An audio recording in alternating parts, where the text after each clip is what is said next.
Vamos dar continuidade, né, à nossa carta, de 1 aos Coríntios. Nós estamos agora a partir do versículo 10 até o versículo 17. Amém, igreja? Todos encontraram? Amém. Rogo-vos, porém, irmãos, pelo nome do nosso Senhor Jesus Cristo, que digais todos uma mesma coisa, e que não haja entre vós dissensões. Antes, sejais unidos em um mesmo sentido e em um mesmo parecer. Porque a respeito de vós, irmãos meus, me foi comunicado pelos da família de Cloé que há contendas entre vós. Quero dizer com isto que cada um de vós diz: eu sou de Paulo, e eu de Apolos, e eu de Cefas, e eu de Cristo. Está Cristo dividido? Foi Paulo crucificado por vós? Ou fostes vós batizados em nome de Paulo? Dou graças a Deus, porque a nenhum de vós, senão a Crispo e a Gaio, a nenhum de vós batizei, senão a Crispo e a Gaio, para que ninguém diga que fostes batizados em meu nome. E batizei também a família de Estéfanas. Além destes, não sei se batizei algum outro, porque Cristo enviou-me, não para batizar, mas para evangelizar, não em sabedoria de palavras, para que a cruz de Cristo se não faça vã. Amém, irmãos? Nós vamos ver a cidade de Corinto. Depois das saudações que nós já vimos nas duas primeiras preleções que o Isaac fez, a panorâmica da carta, e semana passada o pastor Samuel iniciou, né? E ele faz a saudação muito amável com aquela igreja, falando de santificação, que é a preparação para a vinda de Cristo, né? E quando ele sai desse preâmbulo da carta, ele vai dizer o que é, para que ele veio, né? Vai começar a dizer a razão daquela carta. Mas eu acho muito interessante é que Paulo, ele usa uma maneira de exortar, às vezes diferente da nossa. É uma maneira que até eu preciso aprender, e eu acho que é saudável. É uma maneira que ele diz primeiro o que é que ele espera da igreja. Presta atenção, quando a gente vai repreender, alguém não está dando o retorno esperado. Quem é pai, a gente vai logo dizendo: você está fazendo isso, o dedo, né? Isso e aquilo. A gente aponta os erros e não diz realmente o que é que a gente espera em determinada ação daquela pessoa. Paulo, ele vai, antes de citar o problema, ele diz: rogo-vos, porém, irmãos. Ele vai assim de uma maneira tão, rogos, uma súplica, né? Com um carinho, assim. Ele vai, Coríntios, a carta, a gente sabe que é uma série de, tipo assim, de procedimentos da igreja que está em não conformidade com aquilo para o qual ela foi, né, criada, né, gerada. Então, Paulo, ele, antes de dizer o que está acontecendo, o que ele soube, que com certeza deixou ele irado pela leitura que a gente fez, ele vai com muito amor, com uma súplica, ele diz: rogo-vos, pois, irmãos. E ele diz o nome que é sobre todos os nomes, pelo nome de nosso Senhor Jesus Cristo. Ele já elevou o olhar, Ele já elevou a situação ao mais alto padrão.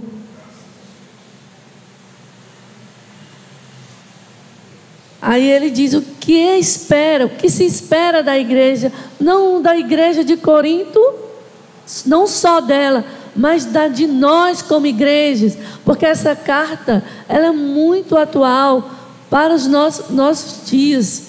Ele diz, olha, que digais todos uma mesma coisa. O que é que se espera da igreja do Senhor?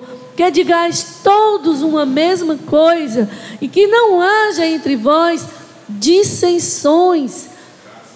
Antes, sejais unidos em um mesmo sentido e em um mesmo parecer.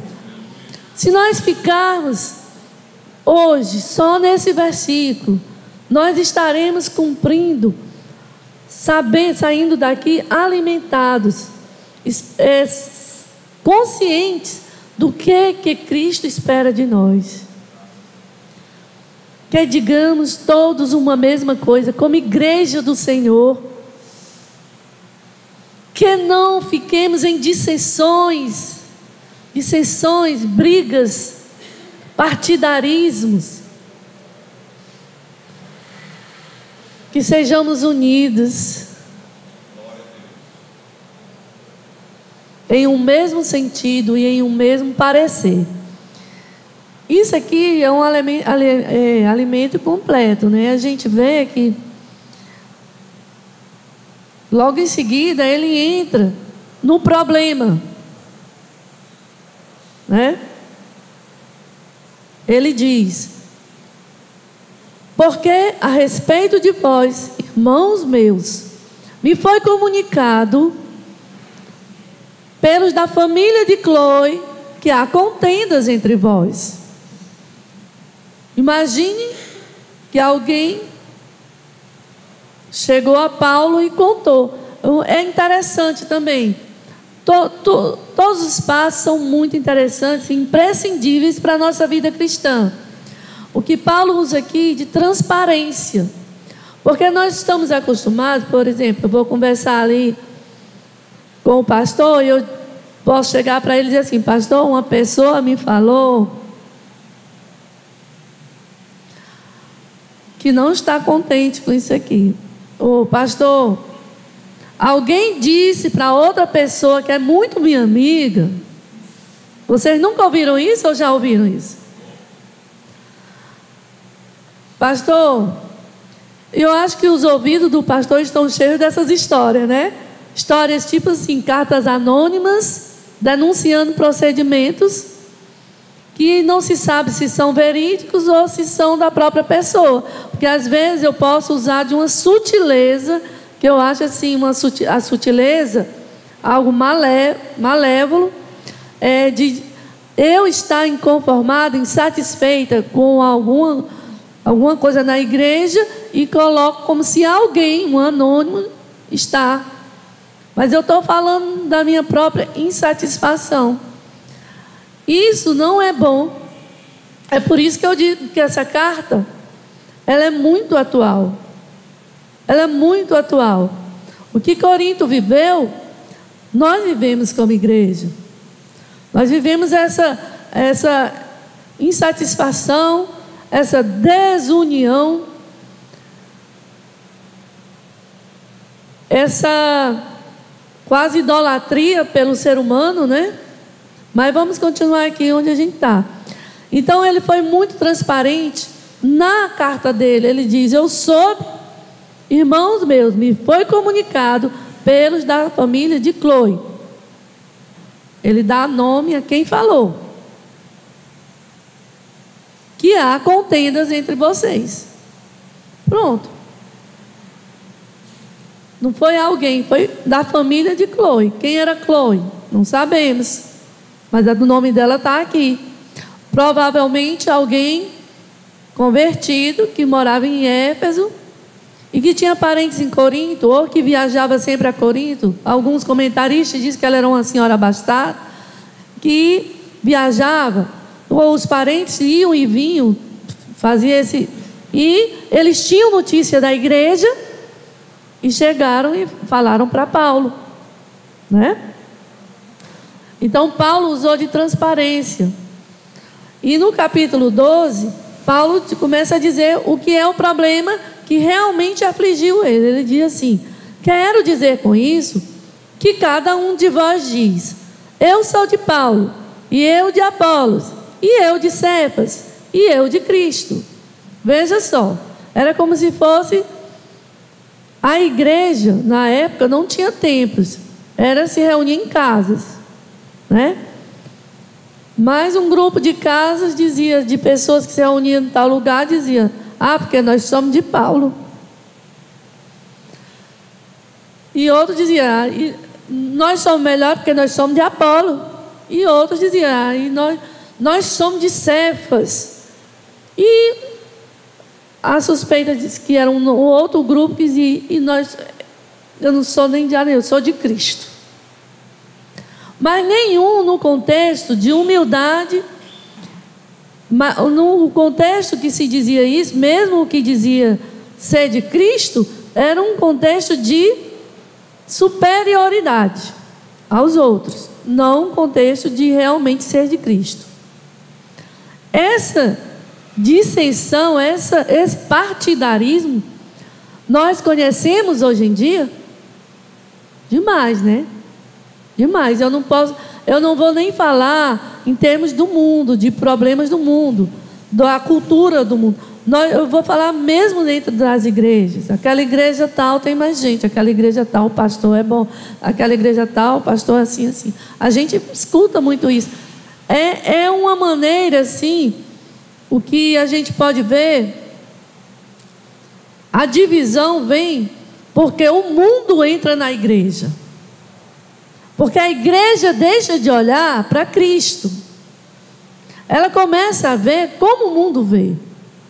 Em Corinto, eles davam muita ênfase, eles viviam muito a filosofia. Eles eram acostumados a fazer banquetes e convidar preletores. E cada um ia e fazia uma retórica muito bonita. E as pessoas ficavam assim embevecidas. E aí o outro vinha e fazia, aí começava a se dividir e dizia: ah, eu sou do fulano, ah, eu sou do ciclano. E ali era aquele partidarismo, aquela divisão, né? Pela eloquência, né? Quando Paulo diz, quando eles eram coríntios, eles gostavam disso. E começaram a trazer essa maneira para a igreja. De repente, um grupo começou a achar que o fato de a igreja lá realmente foi fundada por Paulo. E disseram, tipo assim, dos fundadores: eu estou aqui, no dia que o Paulo chegou ali, eu cheguei junto dele, eu sou o primeiro. Ah, não abro mão. Eu sou de Paulo. Né? Porque Paulo fundou, porque aqui eu sou sócio proprietário. Sou sócio proprietário dessa igreja. Então, alguns comentaristas falam que os que diziam que eram de Paulo eram gentios. Eles, acostumados com a enormidade de deuses, passaram a crer em nosso Senhor Jesus Cristo pela pregação do apóstolo Paulo. Só que a partir do momento que, depois que aceitaram, depois que Paulo se afastou, ficou aquele orgulho. E também, como eles eram gentios, eles eles eram liberais. E eles usaram da liberdade que Cristo nos dá para fazer mesmo libertinagem dentro da igreja, achar tudo pode. Porque Cristo quebrou foi tudo. Entendeu? Mas não nesse sentido de usar a libertinagem dentro da igreja, de fazer do jeito que queria, né? Então, porque nós somos de Paulo. Paulo não tem esse negócio não. Outros diziam: eu sou de Apolo. Apolo, o Isaac até falou, Apolo, ele tinha uma boa eloquência, era eloquente, ele sabia usar as palavras com beleza, é muito bom. Quando a gente está num lugar que a pessoa usa bem as palavras, sabe concatenar bem as ideias, isso é excelente, é gostoso ouvir tudo. Mas não é o essencial. Não é o essencial.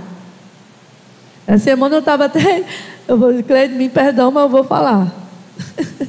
Eu estava até falando para a Cleide. Toda vez que fala em cantar, que a Cleide, ela mesmo diz... Não que... Eu estava dizendo para ela, não, que a gente estava numa reunião, ela falou de uma música de criança, aí não sei como foi, ela disse, não que eu fosse cantar, né? Aí ela mesmo ri dela, as pessoas já começaram a rir, como se ela não tivesse aquela voz, não sei o quê.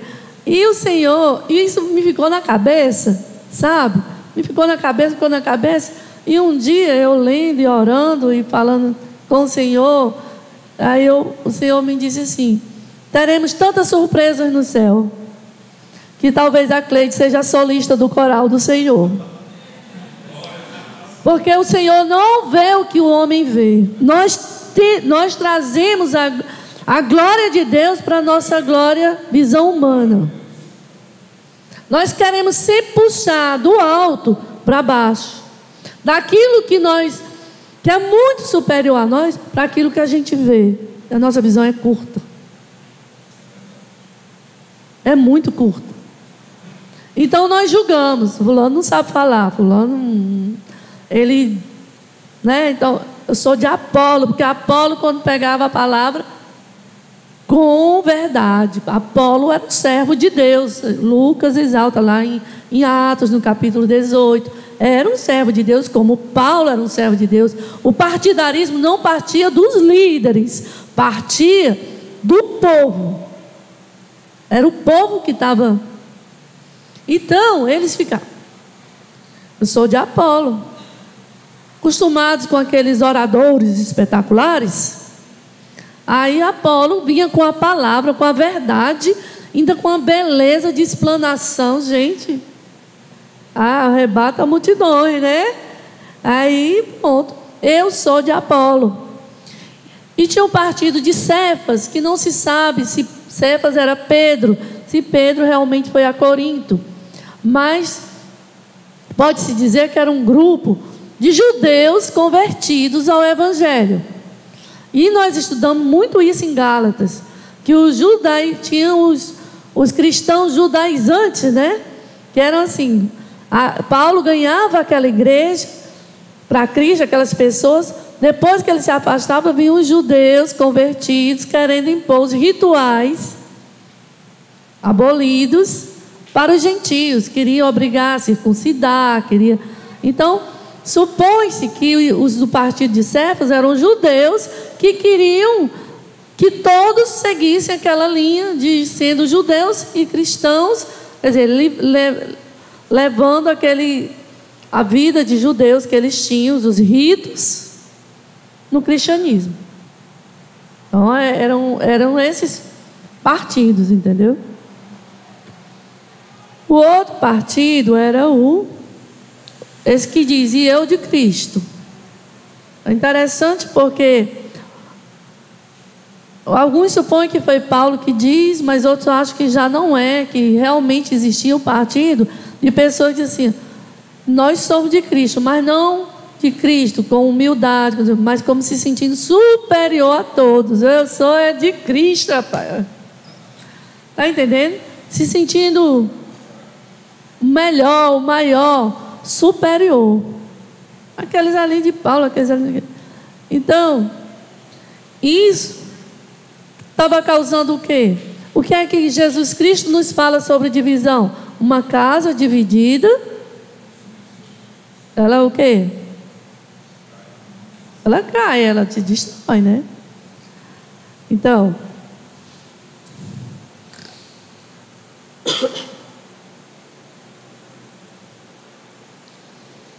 é fato que a nossa natureza humana, ela tem essa tendência de seguir líderes. A gente tem, e hoje em dia, que é um segue, né? No Instagram, eu sigo fulano, fulano me segue. Então, tem tantas pessoas que têm as personal influencers, né? Isso aí hoje está muito comum, muito comum. E a gente, como igreja, tem que ter muito cuidado. Exatamente, a contracultura no estudo da carta de Corinto é esse. É de nós voltarmos o nosso olhar, elevarmos para aquele que é mais alto do que nós. Como Paulo diz no versículo 10. E nesse olhar elevado, viver como igreja de Deus, que vive sem partidarismo, sem idolatria humana, sem dissensão, sem união, desunião, aliás, sem desunião, unidos em Cristo. Amém? Paulo, no versículo 13, diz: está Cristo dividido? Está Cristo dividido? Eu vou ler aqui o que um comentário diz. Ele diz assim: alguns não o tomam como pergunta, mas como uma indignada exclamação. Então Cristo está dividido. O equilíbrio da passagem torna isso improvável. Outros entendem o verbo como médio. Isto daria um bom sentido. Cristo os repartiu com outros. Isto indicaria que somente uma parte deles se voltaria a Cristo. Mas parece mais provável que o verbo seja passivo. Isto poderia significar: Cristo foi dado em partilha, isto é, a um dos grupos conflitantes. Cristo foi dividido em parcelas. Este último sentido é o mais provável. Mas seja qual for a interpretação adotada, Paulo está tendo em mira uma completa impossibilidade. Cristo é um, e a igreja, que é seu corpo, tem que ser uma. Amém? Cristo é um, e a igreja, que é seu corpo, tem que ser um. Nós somos a Igreja Cristã Gileade da Bela Vista, não menor nem melhor do que qualquer outra igreja cristã que se reúne na face da terra.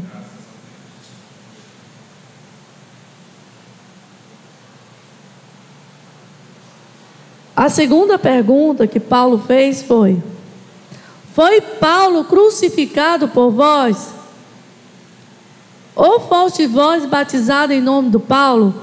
Paulo deixa para trás as outras divisões, Apolo, Cefas e até mesmo o partido de Cristo, e passa agora a falar dele. Ele vai dizer, vai situar para a igreja quem é ele. Ele diz: foi Paulo crucificado por vós? De mim eu posso falar. Como ele diz assim: de mim eu posso falar. Ele diz, ele dirige a atenção para a centralidade da cruz. Os coríntios, com sua ênfase e a sabedoria, parecem tê-la passado por alto. Nenhum outro senão Cristo poderia realizar a obra crucial de redenção.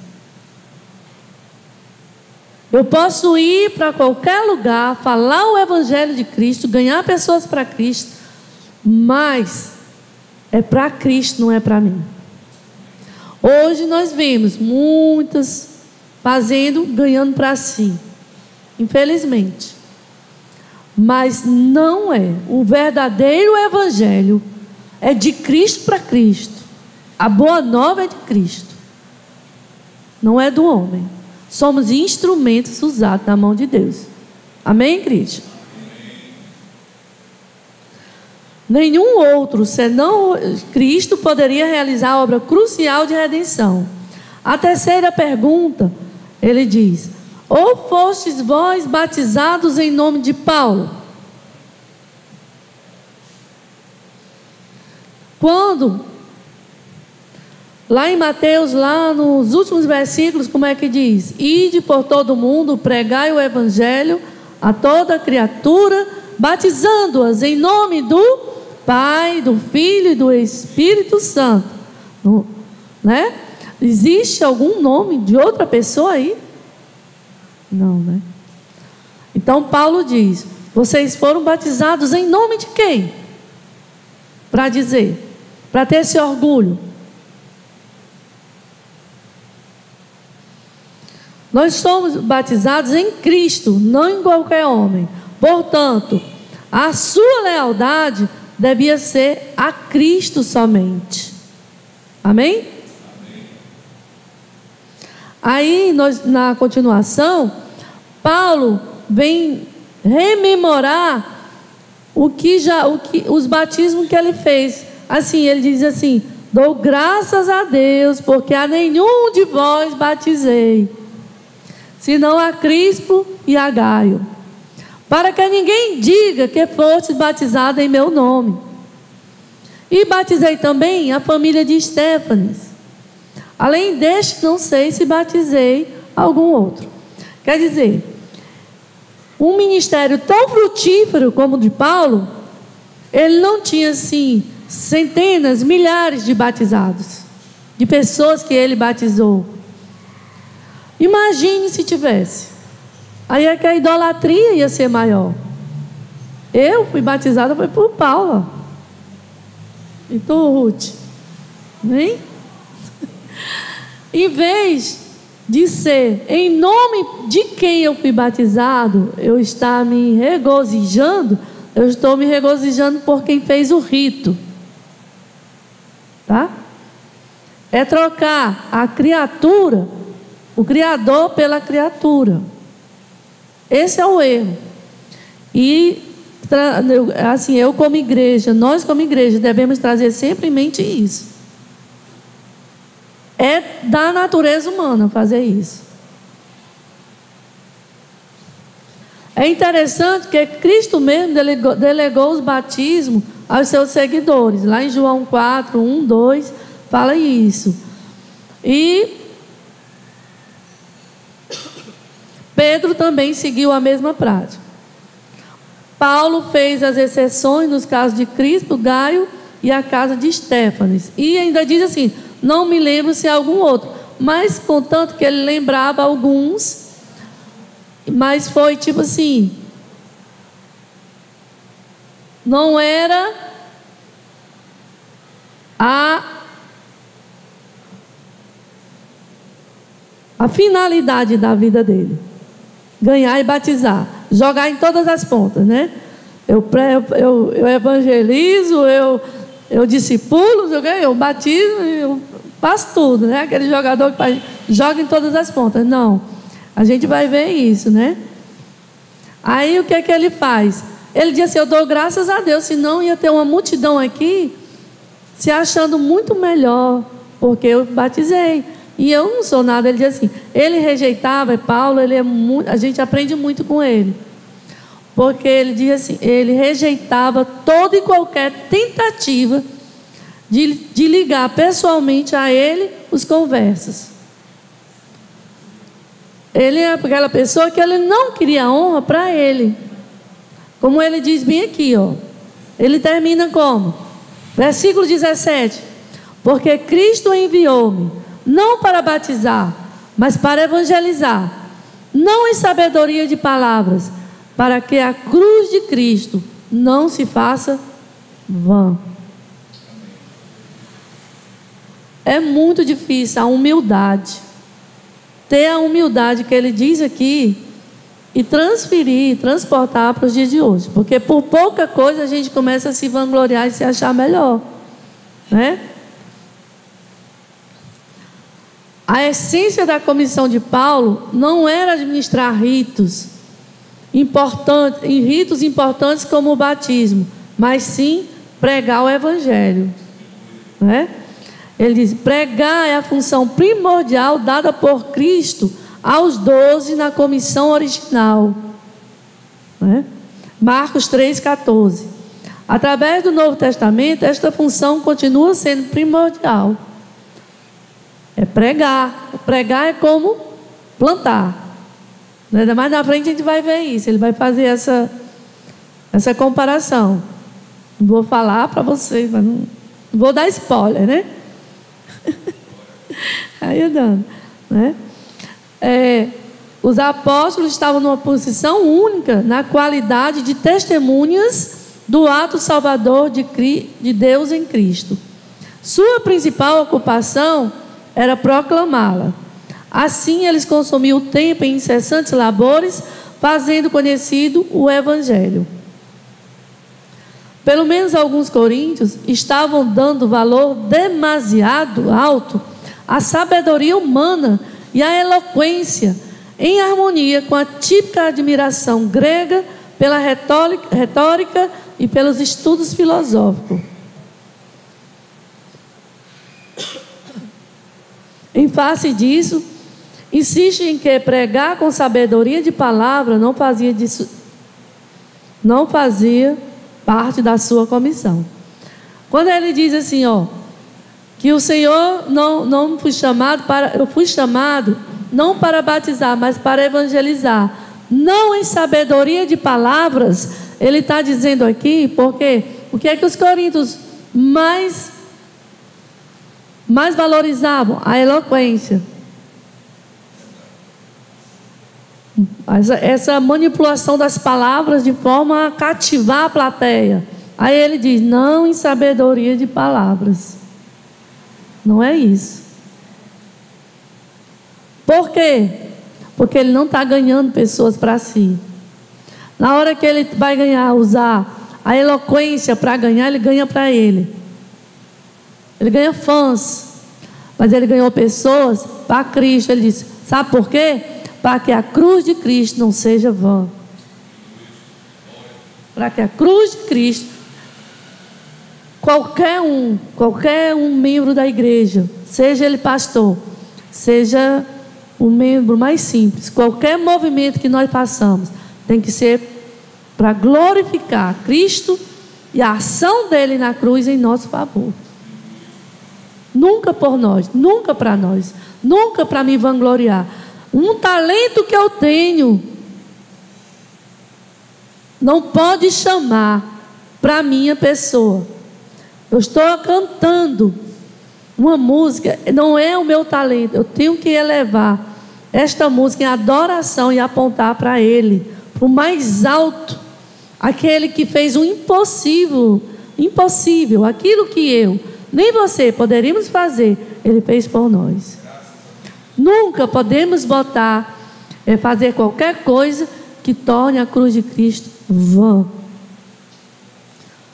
A fiel pregação da cruz resulta em parar os homens de pôr a sua confiança em algum expediente humano. Não são estratégias humanas. Fiando-se em vez disso na ação de Deus em Cristo. Contar com a retórica levaria os homens a confiarem nos homens. E a gente diz aqui, o Evangelho não é uma filosofia, é uma mensagem. Glória a Deus, né? O Evangelho não é uma filosofia, é uma mensagem. Eu recomendo à igreja, porque realmente nós somos movidos a essas adrenalinas de partidarismo, mas para a gente manter a nossa visão espiritual limpa, nosso foco ajustado na missão que Cristo nos dá. Primeiro eu vou dizer uma coisa: a partir do momento que Jesus nos chama, nós já morremos. Jesus me chamou, eu já morri. Já morri. Essa certeza a gente tem que ter. Não mais eu, mas Cristo vive em mim. É assim. São certezas que a gente tem que colocar no coração. Não é o que eu posto, não é o que eu... É Cristo vive em mim. Eu morri. Gente, não quer morrer logo, não seja chamado por Cristo, não? Vai morrer a qualquer momento. Mas Tem crente que demora a morrer, não entender isso.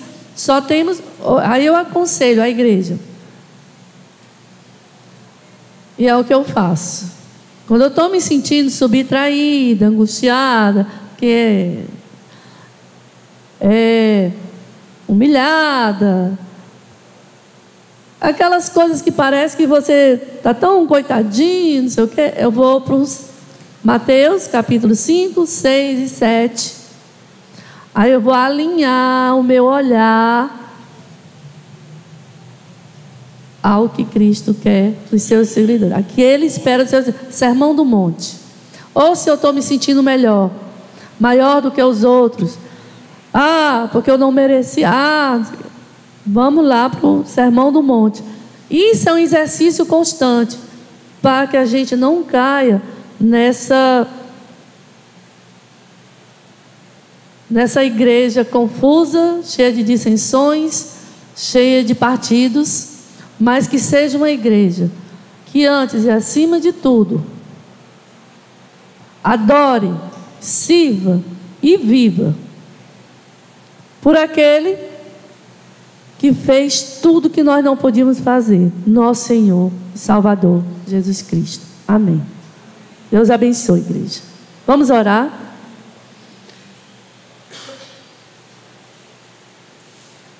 Senhor Jesus, nós te damos graças, ó Pai, porque Tu não desiste de nós.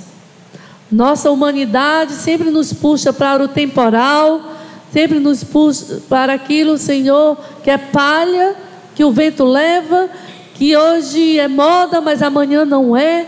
Isso faz parte da nossa humanidade carnal, pecadora, mas Tu nos chamaste, Senhor. E quando Tu nos chama, Tu nos transforma, Senhor, Tu nos eleva, Senhor, um padrão daquele que é pó. Às vezes demoramos a entender isso, Senhor, mas eu Te peço misericórdia sobre a Tua igreja. Eu Te peço misericórdia, Senhor, e que a Tua graça seja abundante sobre a vida da Tua igreja, Senhor, para que ela não se perca nos descaminhos, nas filosofias deste mundo, nos modismos, mas que ela esteja presente, Senhor, antenada contigo, Senhor, e fazendo a Tua obra, Senhor, espalhando a boa nova a todo aquele, Senhor, que está perdido nas trevas, possa ver que Cristo brilha, que Cristo deixou aqui uma igreja que é sal, uma igreja que é candeia, uma igreja que aponta para Ele mesmo. Obrigada, Pai. Que o Santo Espírito avive a Tua igreja no meio dos anos. Amém. Amém.